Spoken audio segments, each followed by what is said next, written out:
Tony Salma তুমি এসো, একসময় জানবে আমার আব্বাকে। ভাই, কালকে যে মেয়েটা আমার আব্বাকে ধাক্কা মেরেছে, ওই মেয়েটাকে আপনি চেনেন? আমার আব্বাকে যখন ধাক্কা মেরে পালিয়ে যায় তখন মেয়েটাকে আমি পিছন থেকে দেখি। এত বড় বাজেট আমার আব্বাকে ধাক্কা মেরে দিয়ে পালিয়ে গেল, আর ওই মেয়েটাকে কেউ দেখেনি? ভাই, কালকে একটা মেয়ের কারণে এই বাজারে একটা অ্যাক্সিডেন্ট হয়েছে, ওই মেয়েটাকে আপনি চেনেন? না না, ও কিছু দেখেনি। অনেক রাত হয়ে গেছে, চলো বাড়ি চলো। না, আমি বাড়ি যাব না। আমি এই বাজারের প্রত্যেককে জিজ্ঞেস করবো, আর ওই মেয়েটার খোঁজে লাগাবো। ওদেরকে পুষ আমার কি লাভ হচ্ছে বলতে পার? আজ দিন হয়ে গেল এখনো মেয়েটাকে ধরতে পারিস নি। ওই মেয়েটা যদি পুলিশের কাছে ভিডিওটা পাঠিয়ে কি হবে জানিস? আজ থেকে 3 দিন আগে মেয়েটাকে ধরেই ফেলছিলাম, কিন্তু মেয়েটা বাজারের দিকে চলে গেল, তারপর থেকে আর ওকে খুঁজে পাচ্ছি না। যা খুঁজে বের কর। দেখো, আর ওর বাবাই সারা জীবন বেঁচে থাকে না, যেটা হয়েছে ভুলে গিয়ে চলো না আমরা নতুন করে জীবন শুরু করি।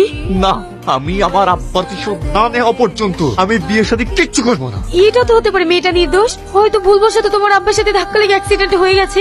চুপ করো, ক্ষমতার অসাপাট হয়ে কথা বলবো না। দ্বিতীয়বার যদি এরকম কথা বলো না, আমার সঙ্গে চিরদিনকার জন্য সম্পর্ক নষ্ট করে দেবো। তুমি সবসময় এরকম মেজাজ নিয়ে কথা বলো কেন? কারণ বাপটা আমার, তোমার না। হে বাবা, কতটা যন্ত্রণা সেটা আমি বুঝে, আমি তাই আমাকে ডিসাইড করতে দাও, আমি কি করবো আর করবো। টনি, মেয়েটা এবার ধরা পড়ে যাবে, সিসিটিভি ফুটেজ পাওয়া গেছে, তাড়াতাড়ি চল। ঠিক আছে, চ। কি বাবা, তুমি বসে কেন? চলো। ও জয় চলছে, পিছন থেকে কিছু বোঝা যাচ্ছে না। সালমা, দেখো সেম তোমার মতো জামা পরে আছে, তুই চিনতে পারছিস? দেখো তো। আমি চিনবো কি করে? সালমা, ওই জামাটা তুমি কোথায় থেকে এনেছো? কেন, কি হয়েছে? কারণ যে দোকান থেকে তুমি এই ড্রেস নিয়েছো সেখানে গিয়ে জিজ্ঞেস করবো, আর কে কি এই কালার ড্রেস নিয়েছে। এটা তো আমার বাবা ব্যাঙ্গালোর থেকে নিয়ে এসছে। ব্যাঙ্গালোর থেকে? এই, চিন্তা করার কিছু নাই, ওইদিকে 2-1টা ক্যামেরা আছে, তাতে দেখলে নিশ্চয়ই মুখ দেখা যেতে পারে। ঠিক আছে, চ। আমি আশ্চর্য হয়ে যাচ্ছি, দিনে দুপুরে একটা মেয়ে আমার আপাকে চলে গেল, আর এত বড় বাজারে একটা লোক বলতে পারছে না মেয়েটাকে চেনে। দেখো, মানুষকে মেয়ে কোনোদিন ভালো থাকতে পারে না, তোমাকেও তো জেলে যেতে হবে। হ্যাঁ যাবো, যে বাবা আমাকে এত ভালোবাসতো তার জন্য আমি জেলে যেতে পারবো না? তুমি যদি জেলে যাও আমার কি হবে? ও মাত্র 3টে মাস, তারপর জেল থেকে বেরিয়ে তোমাকে বিয়ে করে নতুন করে জীবন শুরু করবো। সালমা, তুমি তো আমাকে অনেক ভালোবাসো, আমার কষ্টতে তোমার কষ্ট হয় না।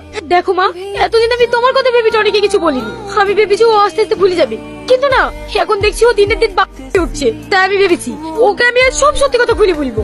তোর কথা শোনার পরে ও যদি তোর কোনো ক্ষতি করে দেয়, কি আর করবি? খুব জন্মে তাও আমি টনির এত কষ্ট সহ্য করতে পারছি না। দেখ মধু, যেটা করবি একটু ভেবে চিন্তে করিস। আমিও তোকে হারাতে চাই না, তোর যদি কিছু হয়ে যায় আমি কাকে নিয়ে বাঁচবো বল? আমার কিচ্ছু হবে না মা। টনি, তোমাকে অনেকদিন থেকে একটা কথা বলবো বলবো বলে বলা হচ্ছে না। হ্যাঁ বলো। ও আমি ধরেছো কেন? কি করেছো? এ হচ্ছে আমার শত্রু, আর তোরও শত্রু। তার মানে? বাবা, বাবার কোনো করে নিবার আছি, বা সবার সামনে খুঁজে অভিনয় করছি। এই তুই কি বলছো? আরে তুই বুঝতে পারছিস নি, এই মেয়েটা তোর না না, এটা হতে পারে না। বিশ্বাসটা হলো তোর প্রেমিকাকে জিজ্ঞেস কর। সালমা, এই যেটা বলছো সেটা কি সত্যি? হ্যাঁ সত্যি, এই কথাটাই তোমাকে বলতে চেয়েছিলাম, কিন্তু চুপ কর, ওরা আমি আর একটা কথাও শুনতে চাই না। তুই আমার আব্বাকে তোকে আমি ছাড়বো না।